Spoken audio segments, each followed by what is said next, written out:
You're someone with a vision for your practice, for your side hustle, and for your personal journey.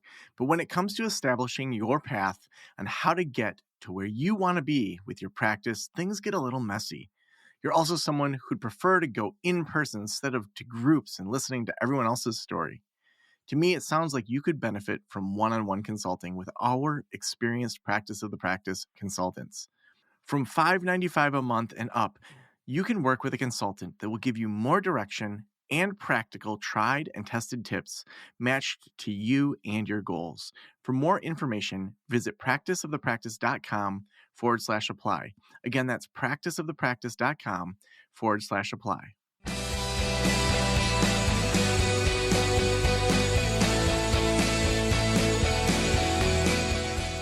This is the Practice of the Practice podcast with Joe Sanok, session number 1336.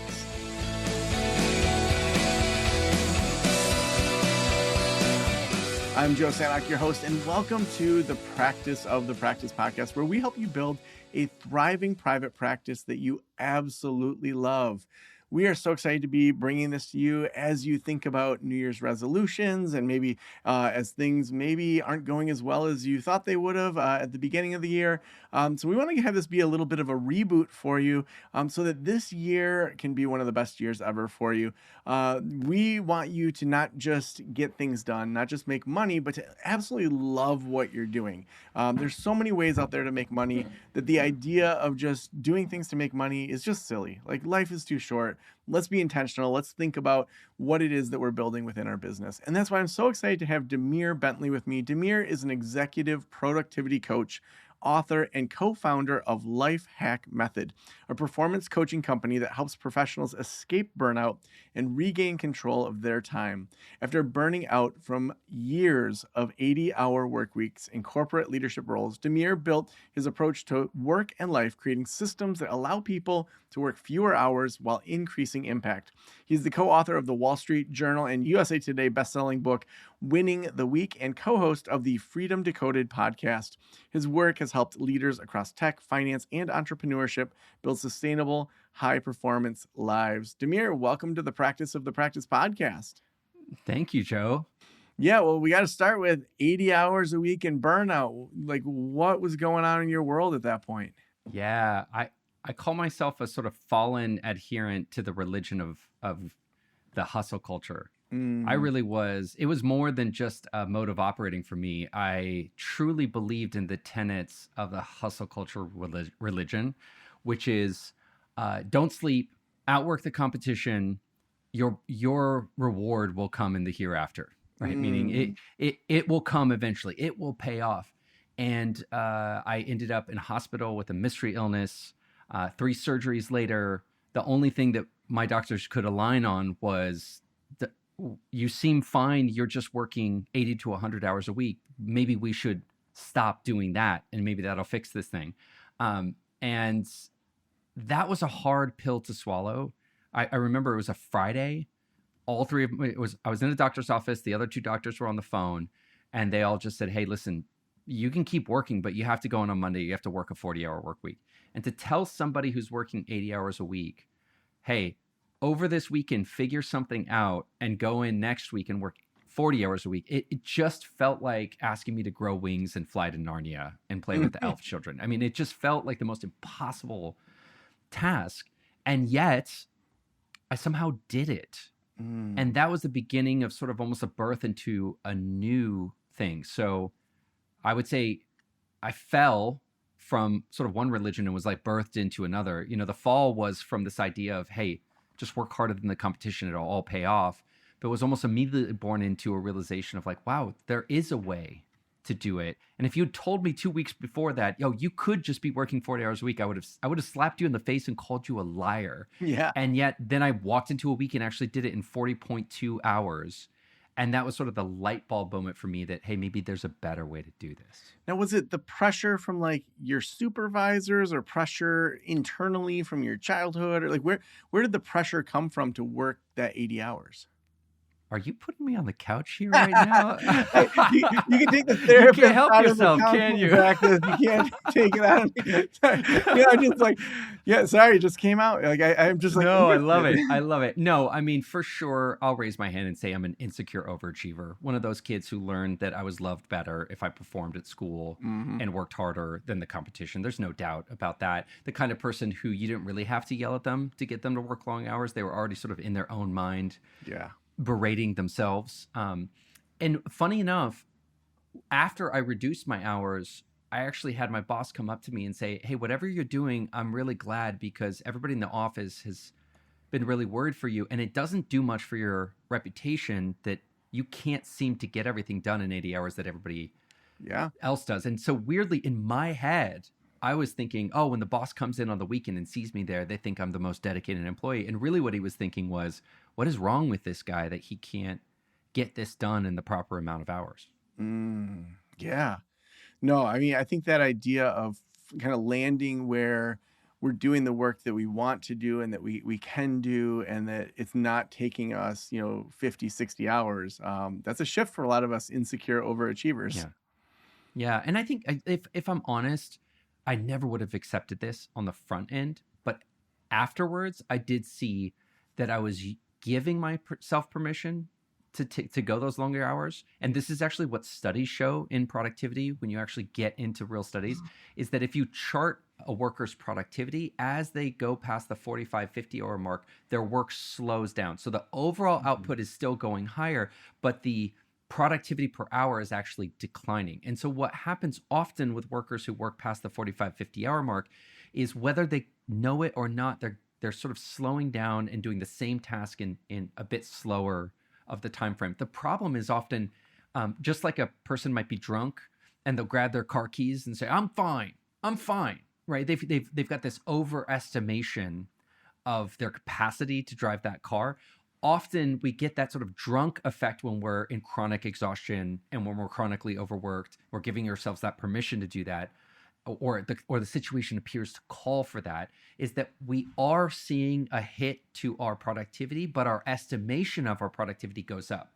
So it's almost like it's a dangerous spot to be in, is what I'll say. It's dangerous because you are thinking and your perception is that you're being more productive when actually the studies would show that you're getting less productive.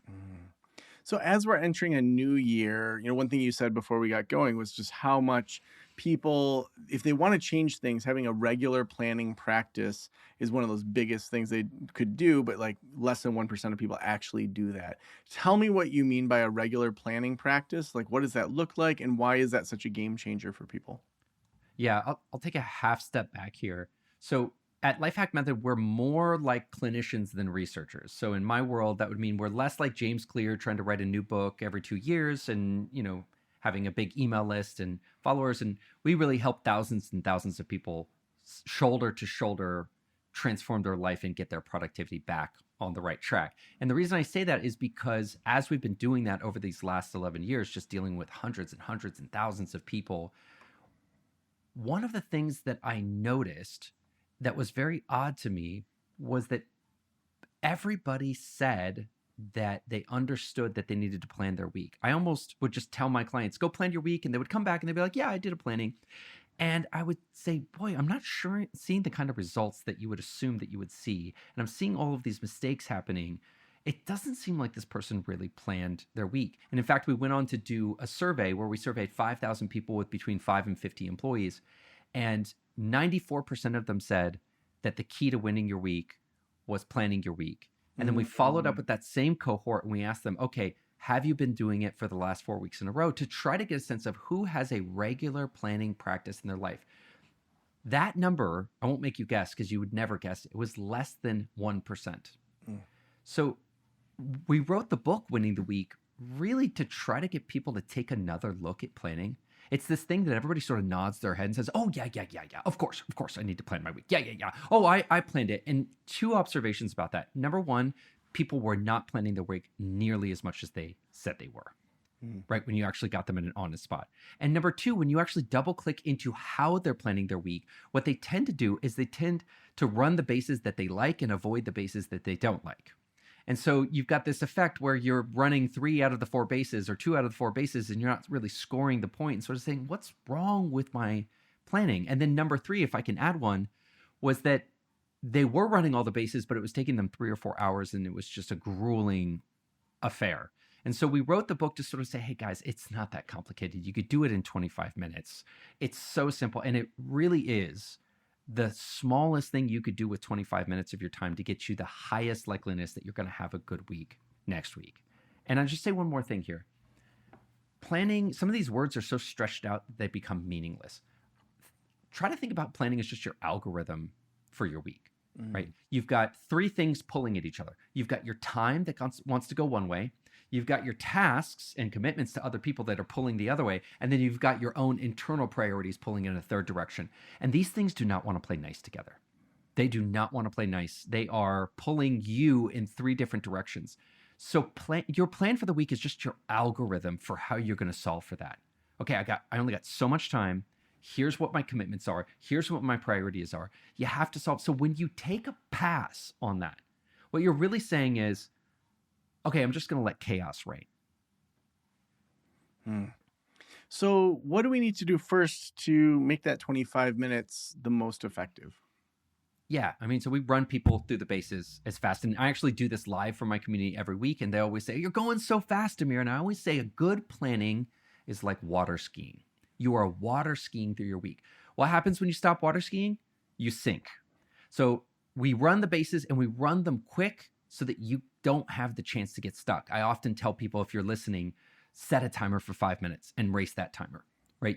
Speed is your friend when it comes to planning, because if not, you're going to get bogged down. So the first step is, let's just take a look back on the week and do the quickest postmortem. I'm talking about 2 minutes. Pick one thing that went right and one thing that went wrong and try to learn a lesson. And I know that sounds silly, but I have so many people coming to me week after week saying the same thing. I said yes to something that I should have said no to. And they're doing it week after week after week after week. So what's great about a quick reflection, just 2 minutes, is you start to notice that you're getting blown up by the same 4 or 5 things, right? The things that blow up your week to you, you're experiencing like they're the randomest things in the world. But actually, when you work with a productivity coach like me, you start to see patterns. Like, have you noticed that you're letting the same 4 or 5 things blow up your week every single week? And you're going to be quicker to pick up on that if you're just doing that really small postmortem. So first step 1, just 2 minutes. Take a look at your week. What was good? Let's do more of that.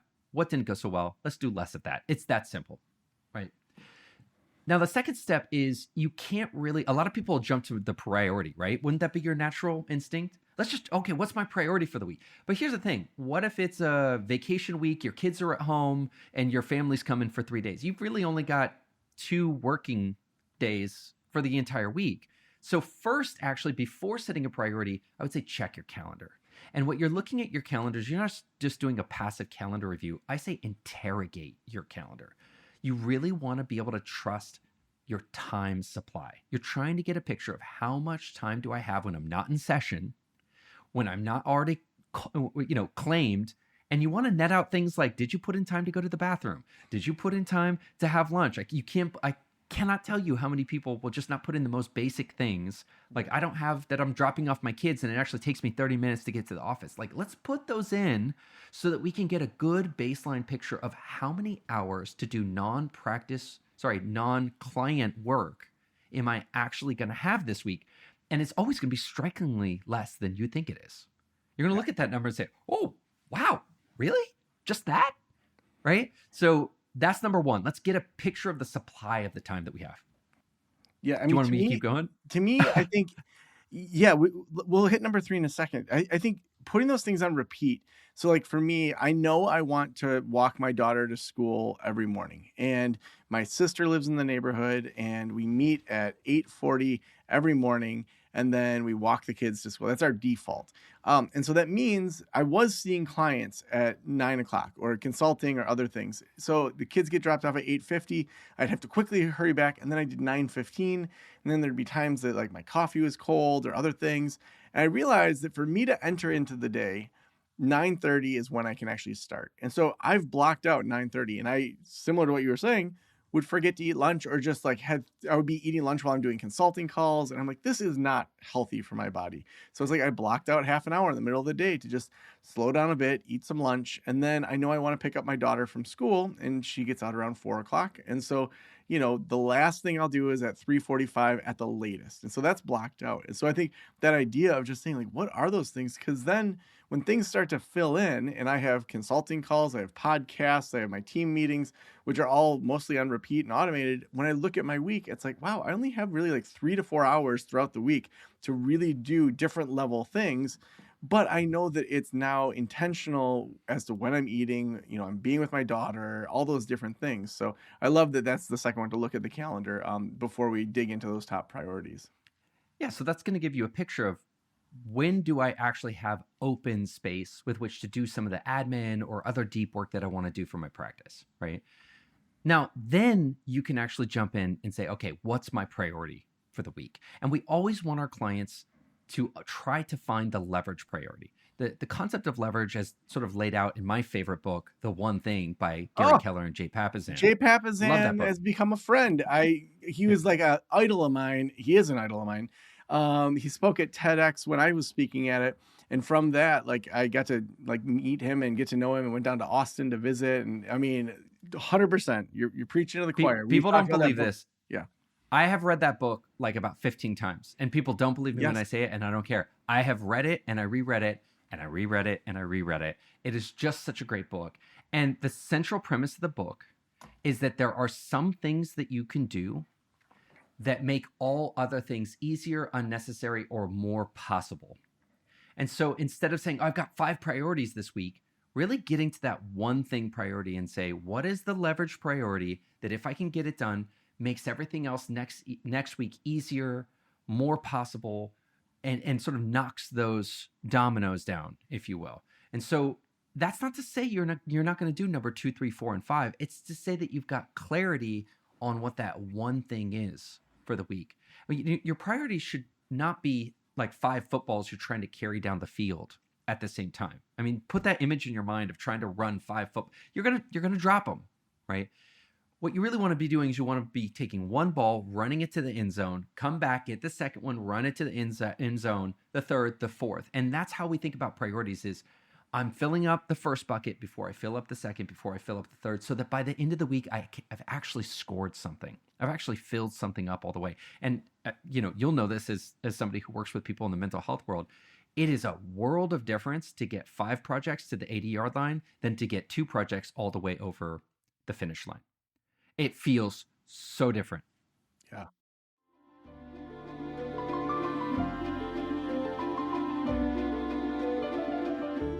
Listen, I didn't take insurance in my counseling practice because I had no idea how to handle it.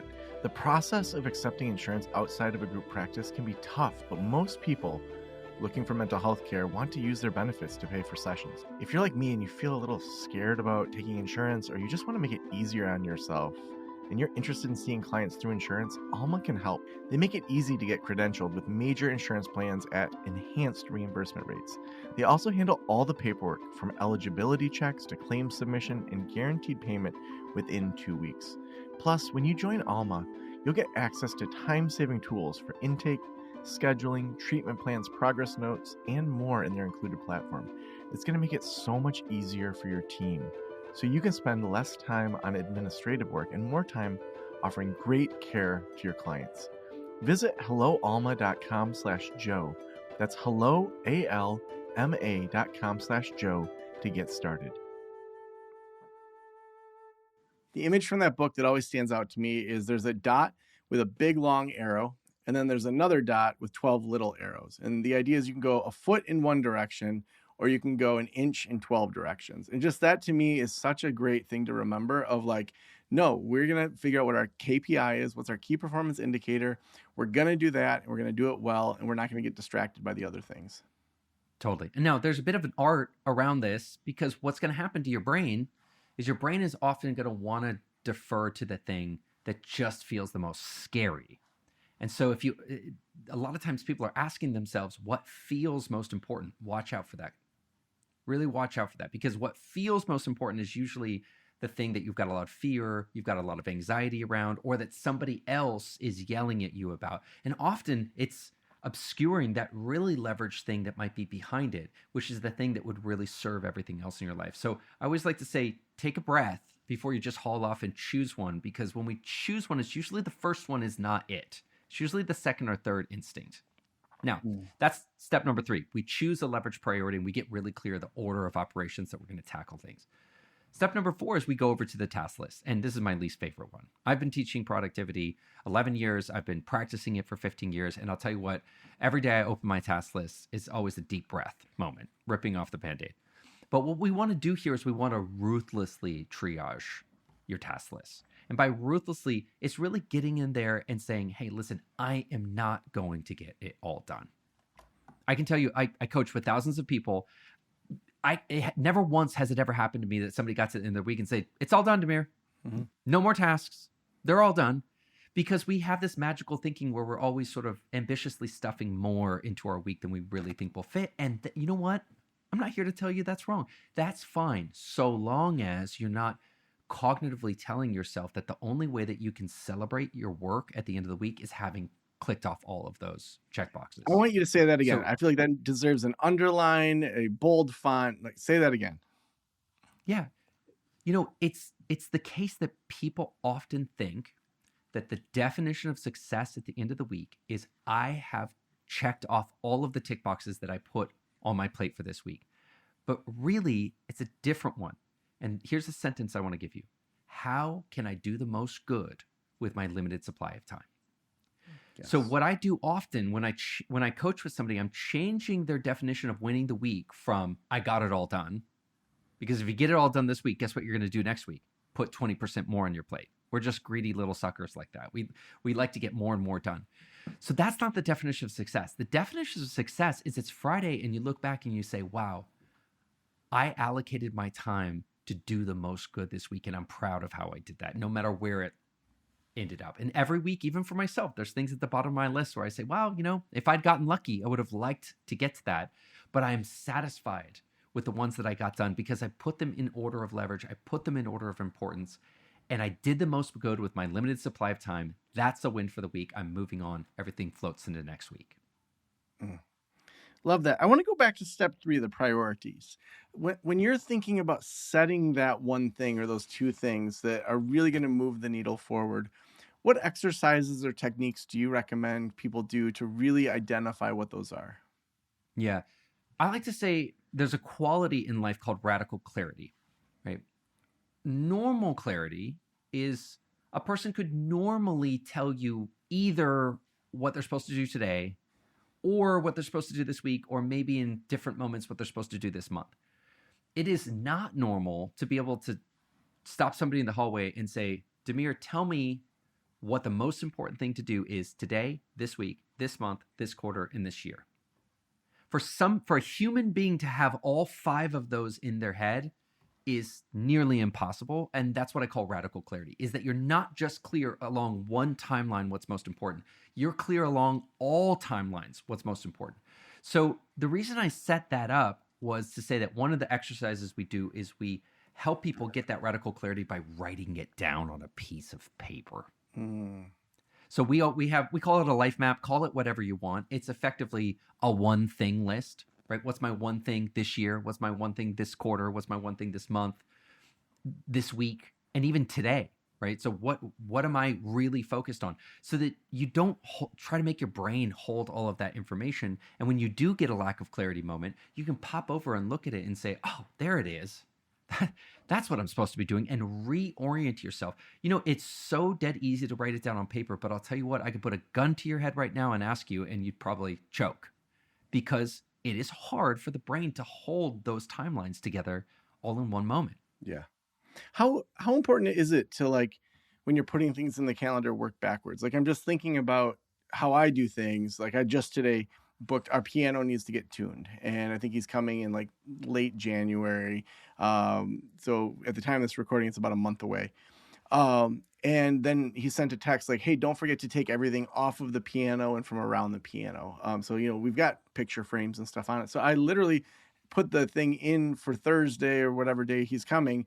And then the night before on Wednesday night, it's clean piano top as a reminder. So I don't have to worry about or think about those things. Is that the kind of stuff that you're talking about, of working backward and making sure you put those things into the calendar, or is it more advanced than that? See, I think that when it comes to radical clarity, you only need to get the big rocks. Okay. You don't need to worry about the small rocks, right? So let's just say, for example, the most important thing for you this year was to set up and deploy your group practice, right? You're expanding into a group practice, right? And then you're going to work backwards from that, and you're going to start to say, okay, in Q4, here's what I want to do, in Q3 and Q2, Q1. So what you're doing is, I often think that clarity rolls down from the top down, not from the bottom up. The problem is we're playing the game from the bottom up. We're trying to succeed by just doing what appears to be the most important next thing. But then there's sort of this bias, this cognitive bias that we all have around the thing that's yelling the loudest, right? The client, the situation that might be provoking some fear, or just taking up a disproportionate amount of oxygen. So I think what it's often about doing is, for those 2 or 3 big rocks in your life, going out into the future, saying, where do I want to be 12 months from now? And then rolling it back. So when a lot of times people say, Demir, I can't decide on what my priority for the week is. I just can't decide. I'll just say, stop. Stop right now. Leave that. Tell me what your priority for the month is. And they'll say, okay, well, this month I have to do X, Y, and Z. Okay, great. Now let's roll that from the month down into the week. And all of a sudden now, something that we're stuck on is radically clear, because instead of pushing from the week into the month, they started from the month and came down into the week. And so I'd just say a really interesting tactic to figure out what to do today is go to what's important this week. If you're trying to figure out what's important this week, go to this month. If you're trying to figure out this month, go to this quarter, and up and up and up. And by skipping a level up and reverting back down, often it's obvious. It's almost forehead slappingly obvious. Yeah. There is one more step of the process. Oh, I don't want to lose it.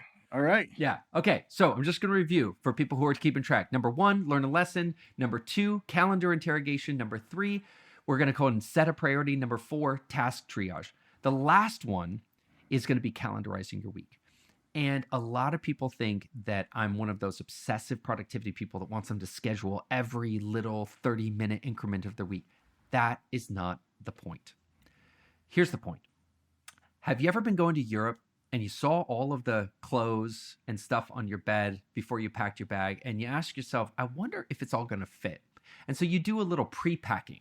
You do a little experimentation pack. You say, okay, let's put it all in the bag. Doesn't matter how you put it in the bag. And let's see if this goddamn bag will actually zip up. And a lot of times it doesn't. When it was laid out on the bed, it looked perfectly fine. It looked like it should all fit. You put it all in the bag, and all of a sudden it won't zip up. And guess what you need to do then? You need to toss something, figure out what's not going to fit. So when I say calendarize your week, I'm not saying lock yourself into some rigid structure where you've got no flexibility. What I'm saying is pre-pack your bags to make sure that everything you want to do this week will fit. Now, once you know it'll fit, I don't care if what you put at the bottom, top, or middle of the bag. It doesn't matter. I just want to know that it's all going to fit. I love that. I love that. Where do people screw this up? Magical thinking, 100% of the time, right? The planning fallacy, most common cognitive bias out there. The planning fallacy, for those of you who aren't familiar, is just the human tendency to overestimate how much you can do and underestimate how long things take. And unfortunately, it only goes one way. It's not like half the time we underplan and half the time we overplan. We just consistently, human beings, overestimate how much we're capable of doing in a given amount of time. And I just call that magical thinking. This idea, and often what we'll do, just in fairness to people, Joe, is we had that 1 week 5 years ago where all of the stars aligned and we just had the most productive week and got like everything done. And in our mind, we benchmark that as like every week needs to be that, even though really, if you took an accurate sampling of the last 5 years, that was a high watermark. And a lot of things had to happen you got lucky in 100 different ways for that moment to happen. But we lock that in our mind and we say, that's what it should be. And so now we're benchmarking ourselves to the perfect week where we had no interruptions, no chaos. We were fully slept. We were in a good mood, and that's often how people get this wrong, is they've got some kind of cognitive lock or they've pinned themselves in their mind to what they think they should be able to do instead of really seeing what they've actually done. So when I coach people, I actually have them do time and energy trackers for 2 weeks. And it's just filled with humorous and forehead slapping moments where they say, like, I've been giving myself consistently, 30 minutes to chart. Well, over the course of 2 weeks, there's no one day that I did it in 30 minutes. So I've been consistently underestimating what this activity should have taken versus what it factually takes. So good. Demir, if every private practitioner in the world were listening right now, what would you want them to know?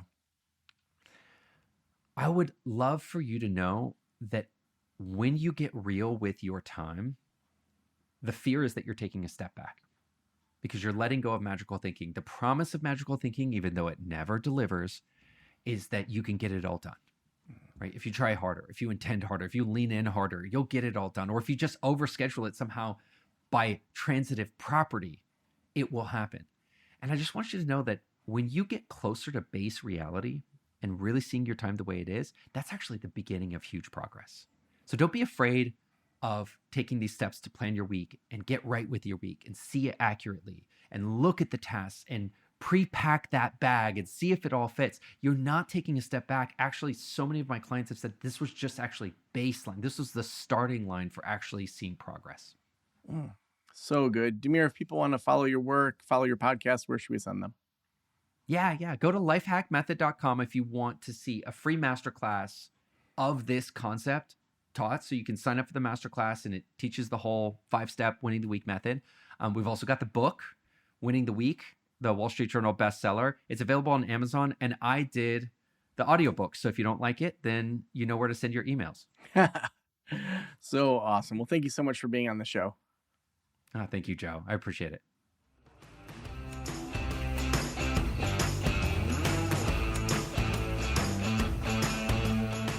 Well, with the new year upon us, throughout January, we have a deal going on around the Practice Academy, as well as tickets to the Group Practice Conference, which is happening in May here in Traverse City, Michigan.